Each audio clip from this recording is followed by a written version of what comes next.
Hi, it's Dennis Daly. I was very lucky during my 20 years with UPI that I got to interview and meet some really wonderful people. And coming up next is an interview I did with one of the founding fathers of television, SID CAESAR.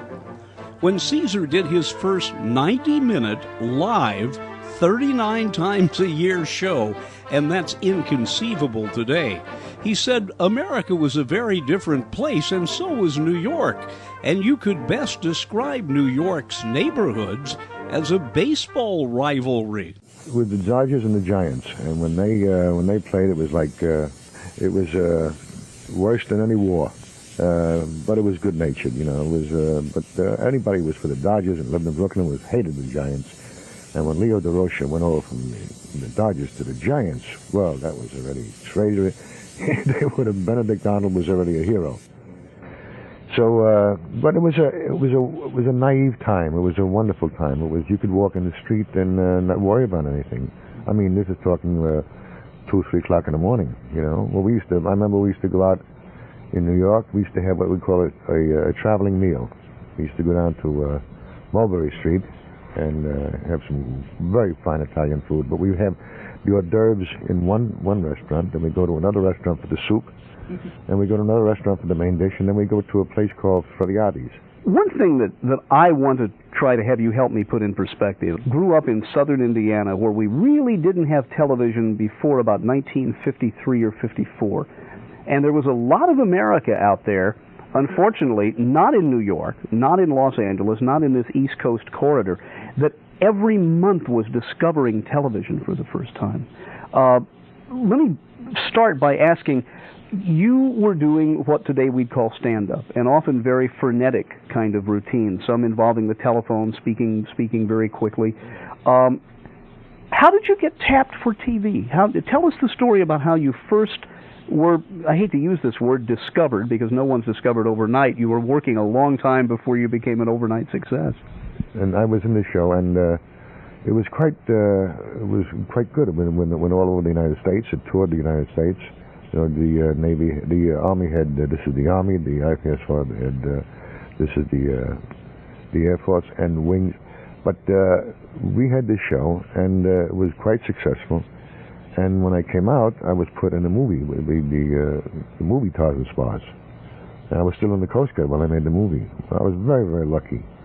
And when I came out of there, I met Max Lieben, who directed the show Tarzan Spars. He was a civilian director, and he was the one who discovered Danny Kaye, and it was a wonderful introduction to show business where I skipped an awful lot of an awful lot of steps, and I went to a show called Make My Manhattan, which was a Broadway show where I won the Donaldson Award for the best performance of a newcomer.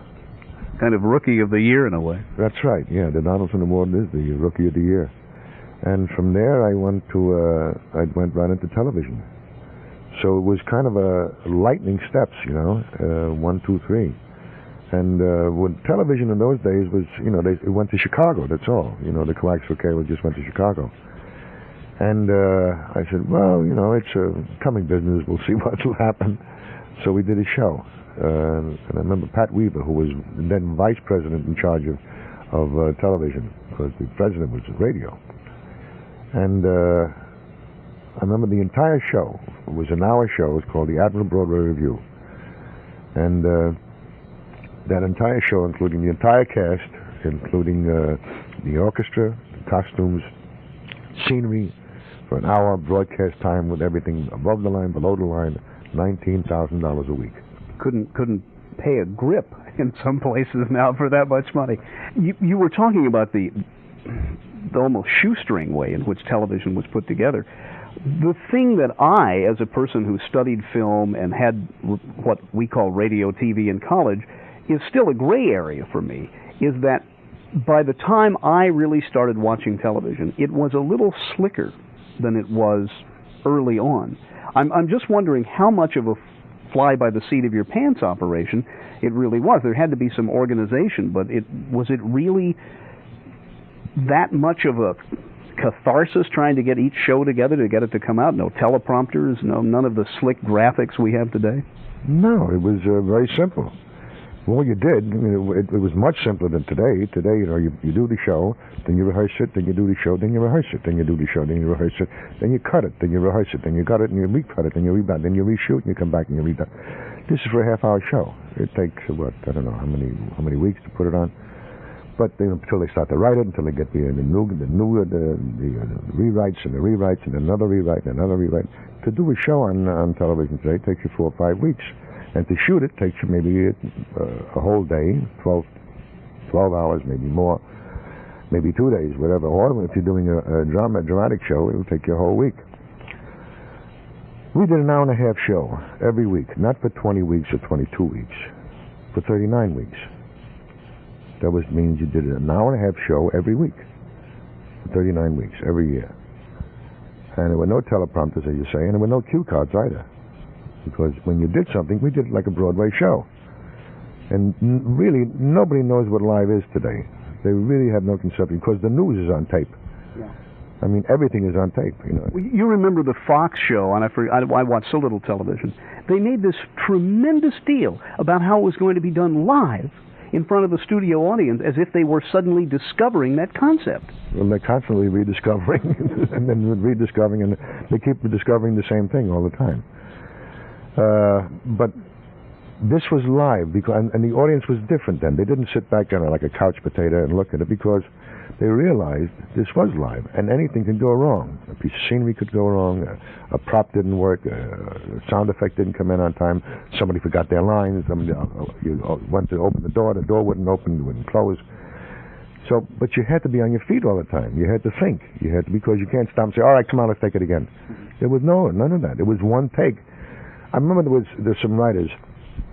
I was lecturing some writers, and these were guys who were working on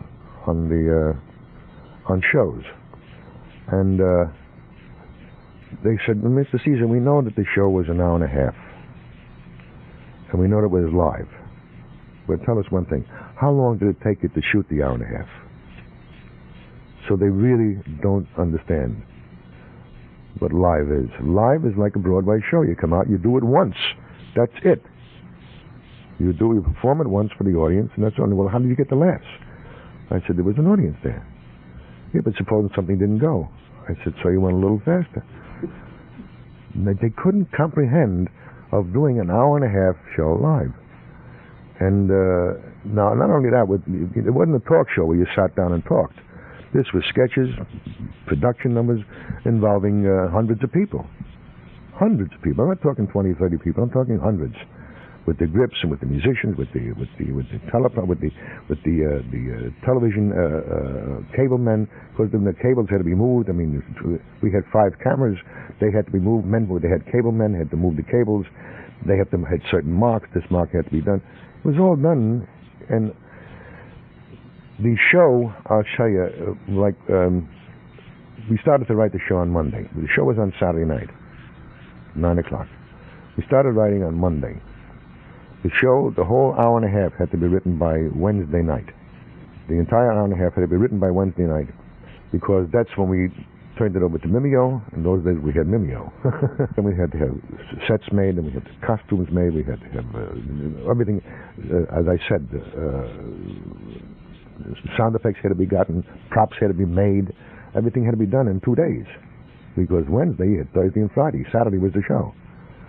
So in 2 days, nobody slept, because the men had to get the orchestrators had to start making orchestrations. All the props had to be made. All the sound effects had to be looked for and gotten. All this had to be gotten and done with. And this is just the comedy. Then there was the production numbers, with costumes and sets and up and down, and orchestrations and choreography. This was a Broadway show done every week. It was an hour and a half, which is the first act of a Broadway show. And this is what we did. And we tried to emulate a Broadway show, because we had nothing to look up to or what to emulate. Mm-hmm. We didn't, in our first show, we didn't know where to put the microphones. We would say, well, put them in the footlights. Well, we put them over here. Well, let's do it like they do it in the movies. Let's have a boom. It was literally like that. because we had no idea where to put the microphones. Because this was a Broadway review. Where do you put the microphones? Today they have them on everybody. But we didn't have wireless microphones in those days. So it was a little like doing television in King Arthur's court. But the quality of what was done and what was achieved was stupendous. I mean, I was so lucky to get writers like Neil Simon, Mel Brooks, Larry Gelbart, Woody Allen. All these people were, they're giants today. And we all sat in one room. And there was a man called Mike Stewart who wrote Bye Bye Birdie and 42nd Street and a couple other things. So the caliber of writing and the caliber of performance, what Carl and Imogene and Howard Morris, I mean, it was like you would say in the Renaissance. There's a gathering, of artists, and they create a new style, like the Impressionists, which gathered in Paris at the time, and they all was a mecca. Paris was a mecca for Impressionism, and all the great artists came. We had no time. I mean, you don't write an hour and a half show and say, okay, now let's take a look at it. You got to do next week's show. I mean, you haven't got time to loll around and say, well, let's show the show. Let's see how we did. No, because the audience told you how you did. You didn't have to have any critic could tell you if the show didn't, There was a rhythm to the show. Like one show would be okay, then we'd have another show next week would be even better. Then the next show would be even better, and the next show would be even better. And we were on a high, and all of a sudden the next week, boom. It was pretty good, but not that good. And then we'd start to build again. So there was a real rhythm to the show. And we didn't have time to sit back and realize what we were doing. We did because that's the way you did it. You had to do it. There was no tape. There was no teleprompters. There were no, you could have cue cards, but I didn't want cue cards because you perform and you react to an actor through the eyes. The eyes are the key to the soul. The eyes are the key to what you're talking about. Because if somebody gives you with dead eyes, you don't believe them. You don't understand it. You have to look in the eyes because that's where you get your reaction from. And if you have cue cards, you go like this. I tell you what I'll do, Harry. You come over here, and I'm looking over there, and I'll look over here, and I got cue cards over here, and cue cards over there. I never look at you. I never respond to you. I don't have any rapport with you because I can't. I'm reading. I can't perform when I'm reading. But if you know the lines and you know what you're going to do, and there's a lot of mistakes, so you have to be on your feet too. This doesn't work, that doesn't work, somebody forgets the lines, this and that. You go with it immediately, and you have to, and if something doesn't work, you don't point it out. You try to, like somebody forgets their lines, you go, listen, are you expecting a call? Yeah, a call has to be made here. Call them up, will you? So you smoothed it over like that. If a sound effect didn't come in on time, you worked. Wouldn't it have been almost impossible for a person with no previous experience of working with an audience to have made that work? No, you had to have experience with them because it was an audience show. We performed when we first performed the show. The Admiral Broadway Review had an audience of 1,500 people. It was a regular theater. We did it at the International Theater on 59th Street in New York. And after that, we went to the Center Theater, which was 5,000 people. We had 5,000 people in an audience for a television show every week, not just a special.